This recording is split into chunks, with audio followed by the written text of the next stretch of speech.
Okay, way too excited.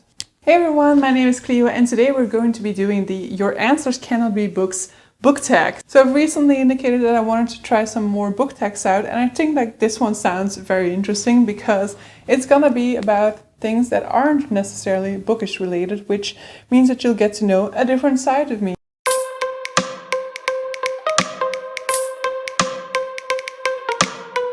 So let's just dive into this. I will have the original video linked down below. I was personally not tagged to do this video, but I just saw it going around and I wanted to do it myself. So I will also not tag anybody at the end, but if you want to do this video, definitely go ahead as well. So question number 1, what is something that you own way too many of other than books?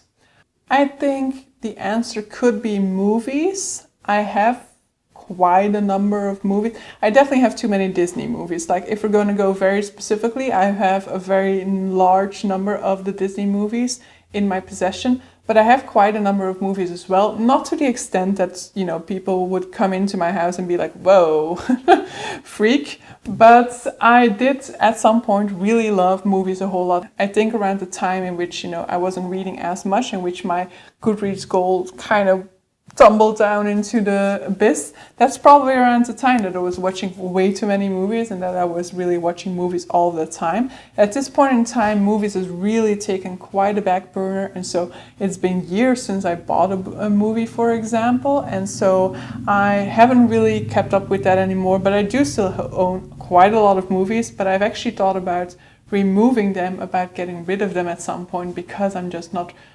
going to that bookshelf anymore, you know. That bookshelf could be used for books instead. Another thing that I own quite a lot of are coffee mugs, and that I think we can say that I own way too many of them, because there is no way why I, living on my own, needs like 30 coffee mugs. Because, you know, on a very busy week, I maybe use 10 of these before the dishwasher goes on, but I never use the full extent of my mug collection. But I just really love coffee mugs, all right? Another thing that you could maybe say I have too much of is Lego sets. Compared to the average person, I have quite some Lego sets. I think I have about 8 Lego sets, and I usually ask a set for Christmas, so I'll probably have a new one this Christmas and a new one next Christmas, and so on and so forth. So it is building that collection, though I don't really have the space for it neither, but I do really enjoy building Lego, and so yeah, that is also something that I'm kind of building at the moment in terms of building. Never mind. So what's something that you do for fun that's not reading? So Lego, as I just indicated. I do also like building puzzles, and I do like gaming, but at this point in time I feel like I never have time for, at least for gaming, because for building Lego and for building puzzles, I can totally combine that with listening to an audiobook. But with gaming, that is really not turning out to be so successful. I can do The Sims and listen to audiobooks, for example, but any other type of gaming, I just need too much of my brain power for it. So as a result, I often find myself prioritizing reading over gaming when it comes to that. Other things that I really enjoy also are board games, for example. I really like playing board games with some of my friends, for example. Question number 3, what is something special or important on your nightstand that is not a book? Now I need to think about that. Like, I don't really have a nightstand. Basically, the headboard of my bed is like a shelf, and it has like shelving units to the side of it, and the only thing that is on there that I can think of now are plants on top of it.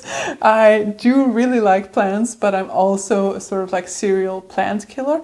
I think at this point in time, most of my plants have stuck around for a while. The most recent casualty is a tomato plant, but I feel okay about that because my mother also got a tomato plant at the exact same time, and that one is also dead. So I'm like, it's normal, it's normal. Hers died before mine, so I think that I'm not to blame for that casualty, for example. But when it comes to my house plants, the only problem at this moment is the one that I don't know whether is in frame at the moment, but that one is slowly dying, and I hope not. I hope that I'm able to revive it because it used to be very lush and it's so slim at this point in time. So yeah, I have plants on my bedside table to that extent, but aside from that, there's really nothing special on there, nothing that is out of the ordinary or super important to me personally, for example. Question number 4, what is something that you buy at a bookstore that are not books?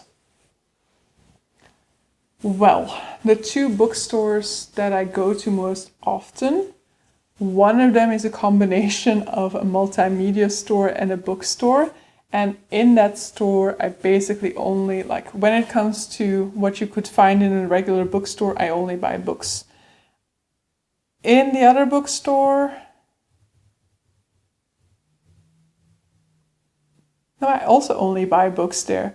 I mean, occasionally, I bought a puzzle in a bookstore, for example, because one of those bookstores does have quite a range of puzzles, for example, and they do have quite a lot of literary puzzles, for example. And so the puzzle that I bought there is a sort of like library puzzle. So I guess that's the closest answer we're gonna give. Yeah, that's gonna be my answer. I have occasionally bought other stuff in the bookstores, but really 99.9% of the time what I buy in a bookstore is a book. Question number 5, what's a fun thing that you've received as a gift that's not a book or a gift card for books?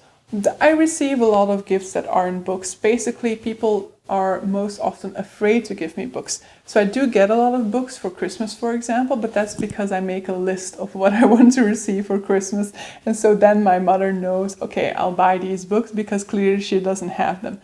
But aside from that, people don't often buy me books because they think that I won't like it or that I already have it, or because of the daunting task of giving a book to somebody you know who loves books, while you yourself aren't somebody who loves books all that much, for example. I can totally see that being a daunting task. And I think my most recent gift is actually the one I'm going to mention here because I got a paella set from a friend of mine. So it has a little paella pan.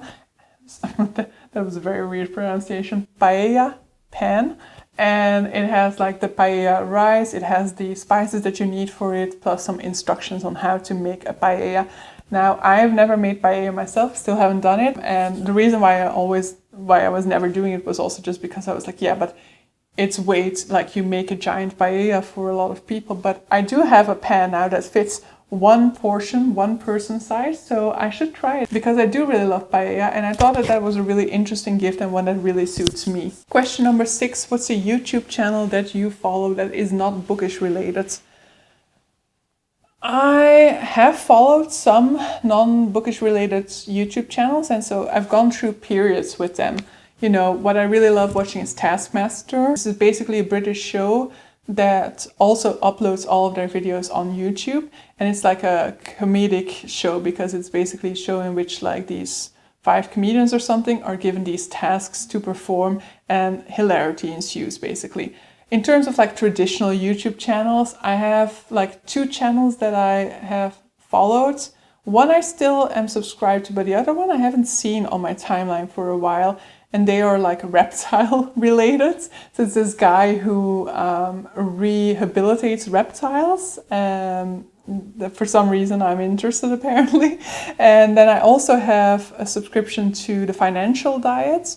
But I haven't watched videos of that channel for a while neither. So that's all about like being smart with your finances and with your consumers' habits. And then I do definitely also follow Pickup Limes, which is a cooking channel based in the Netherlands. And I really love their food. And it definitely makes it clear that, you know, you can make gorgeous food even if you go for a vegan diet because it is a vegan channel. So that are some of the ones that I can think of off of the top of my head. And so that's it. That was the final one. The final question is to tag somebody. But as I indicated at the beginning of this video, feel free to take this tag yourself. And if you don't have a channel, feel free to leave your answers to these questions in the comment section down below. But yeah, hope you guys enjoyed this video and see you guys for a future video. Bye!